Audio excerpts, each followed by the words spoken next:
ते शासनाच्या GRचा आधार घेऊन खोलात गेले आणि पालक समितीला फीस वाढीचा अधिकार आहे येथपर्यंत पोहोचल्यानंतर त्यांनी त्या मोमेंटला सुरुवात केली आणि तुमसर शहरातील अनेक गरीब गरजू पालकांना जागृत करण्याचं काम केलं। आणि हे सगळे करत असताना जेव्हा त्यांच्या मुलीला 7व्या वर्गामध्ये ती फादर एंगल स्कूलमध्ये शिकत होती त्यावेळी पालक सभा झाली आणि त्या पालक सभेमध्ये फीस दरवाढीच्या संदर्भात कुठलाही विषय झालेला नसताना त्यांनी लीगल ठराव घेतला म्हणून त्यांनी अधिकृत अधिकाऱ्यांना पाठपुरावा केला।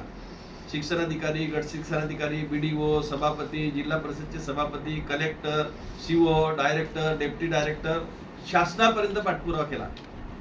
त्यांना काही आपल्या लोकप्रतिनिधींनी सुरुवातीला मदत केली आणि नंतर त्यांना असं वाटलं की आपण याला न्याय देऊ शकत नाही। वास्तविकता त्यांनी पूर्ण कायद्याचा आधार घेऊन सगळ्यांना आपली बाजू पटवून दिली, पण शेवटच्या क्षणामध्ये त्याला न्याय मिळू शकला नाही। स्वतः मी कलेक्टरला 2 वेळा 3 वेळा भेटलो, COला 2 वेळा 3 वेळा भेटलो। सगळे अधिकारी एका ख्रिश्चन मिशनरीच्या मॅनेजमेंटला मॅनेज झालेले आमच्या लक्षात आलं आणि शेवटी योगेश रंगवानी यांनी कोर्टामध्ये धाव घेतली। कोर्टात धाव घेतल्यानंतर न्यायालयाने, उच्च न्यायालयाने कायद्याचा आधार घेत त्याला न्याय देताना आणि मॅनेजमेंटची बाजू ऐकताना मॅनेजमेंटने तर अशी परिस्थिती निर्माण केली होती की आम्ही त्या पोरीला काढलं पण त्या पोरीनं दुसऱ्या शाळेमध्ये ऍडमिशन घेतली। वास्तविक पाहता मुलीला शाळेतून काढताना पालकाला कुठलाही नोटीस दिला नव्हता, कुठलाही नोटीस दिला नाही। बिना नोटीसनं शाळेतून काढलं आणि कोर्टाला बाजू मांडताना सांगतात का दुसरीकडे मुलीची ऍडमिशन झालेली आहे। मुलगी तेव्हापर्यंत शिक्षणापासून वंचित होती जोपर्यंत कोर्टाचा निकाल लागत नाही तोपर्यंत। आणि शेवटी न्यायालयाने कायद्याचा आधार घेतला, जो निकाल दिला 15 दिवसाच्या आत मुलीला तुम्ही प्रवेश द्या, सन्मानपूर्वक प्रवेश द्या, कुठलीही अतिरिक्त फीस घेऊ नका आणि जेवढे दिवस मुलगी शाळेत आली नाही ते त्या दिवसाची फीस भरणार नाही। ज्या दिवशीपासून तुम्ही शाळेत बोलवाल तेवढीच फीस मुलीच्या वडील भरेल, अशा प्रकारचा न्यायालयाने निकाल दिला।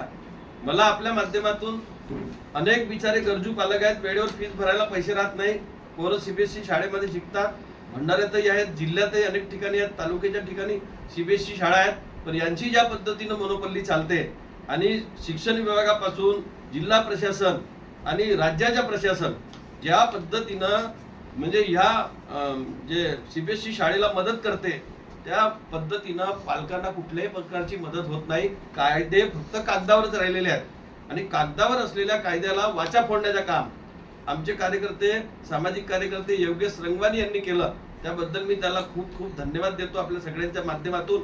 आणि आपल्या माध्यमातून भंडारा जिल्ह्यातील जे गरजू पालक आहेत, जे फीस भरू शकत नाही, त्यांनी पालक मीटिंगमध्ये जाऊन आपला आवाज उठवला पाहिजे की पालक सभेला फीस दरवाढीचे अधिकार असताना जर मॅनेजमेंट आपल्या मर्जीनं फीस वाढ करत असेल तर त्याचा विरोध केला पाहिजे आणि त्यासाठी असे जे वंचित पालक असतील त्यांना आम्ही पुढच्या काळामध्ये राष्ट्रवादी काँग्रेस शरदचंद्र पवार पक्षाच्या वतीनं मदत करू।